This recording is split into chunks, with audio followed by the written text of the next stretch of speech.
Assalamualaikum warahmatullahi wabarakatuh. Saya ingin mempresentasikan tentang kalimat bersama Rifai. Kalimat dapat dipahami sebagai satuan bahasa yang terkecil yang digunakan untuk mencapai ide atau gagasan.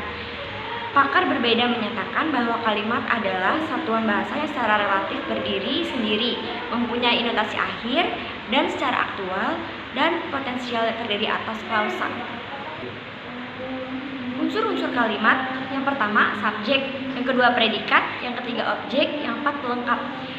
Subjek adalah bagian kalimat yang menunjukkan pada pelaku, tokoh, sosok, sesuatu hal atau suatu masalah yang menjadi pokok pembicaraan.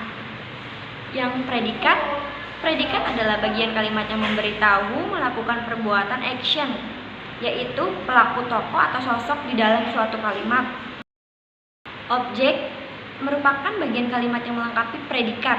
Objek biasanya diisi oleh nomina, frasa nomina, atau klausa. Letak objek selalu di belakang predikat yang berupa verba transitif, yaitu verba menuntut wajib hadirnya objek. Yang keempat, pelengkap. Pelengkap atau komplement adalah bagian kalimat yang melengkapi pelengkap. Letak pelengkapnya di belakang pelengkap berupa verbal. Pola kalimat dasar. Kalimat dasar bukanlah nama jenis kalimat, melainkan acuan untuk membuat berbagai tipe kalimat. Kalimat dasar terdiri atas beberapa struktur. Kalimat yang dibentuk dengan kalimat unsur itu SPO, pelengkap, sama keterangan.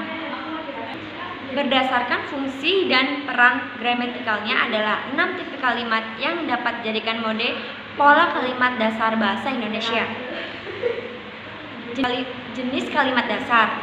Yang pertama, kalimat tunggal. Kalimat tunggal adalah kalimat yang mempunyai satu klausa bebas. Hal itu berarti hanya ada satu predikat di dalam kalimat tunggal. Unsur pada sebagai penanda klausa, unsur S dan P menang selalu wajib hadir di setiap unsur. Adapun objek, pelengkap, dan keterangan sifatnya tidak wajib hadir di dalam kalimat, termasuk dalam kalimat tunggal. Jika P masih perlu dilengkapi, barulah unsur yang melengkapi itu hadirlah. Kalimat majemuk. Kalimat majemuk adalah kalimat yang merupakan gabungan dari dua lebih kalimat tunggal. Dengan kata lain, kalimat majemuk adalah kalimat yang sekurang-kurangnya terdiri atas subjek dan dua predikat. Kalimat majemuk dibagi menjadi dua bagian. Yang pertama, kalimat majemuk setara atau koordinat, gabungan dua pokok pikiran atau lebih yang kedudukannya setara. Struktur kalimat yang di dalamnya terdapat sekurang-kurangnya dua kalimat dasar dan masing-masing dapat berdiri sendiri sebagai kalimat majemuk setara jumlahnya yang cukup banyak. Yang kedua, kalimat majemuk bertingkat atau kompleks, yaitu kalimat tunggal yang salah satu jabatannya terperluas membentuk kalimat baru. Dalam kalimat majemuk bertingkat kita mengenal A. Induk kalimat, jabatannya kalimat yang bersifat tetap atau tidak mengalami perubahan. B. Anak kalimat, jabatannya kalimat yang diperluas membentuk kalimat baru.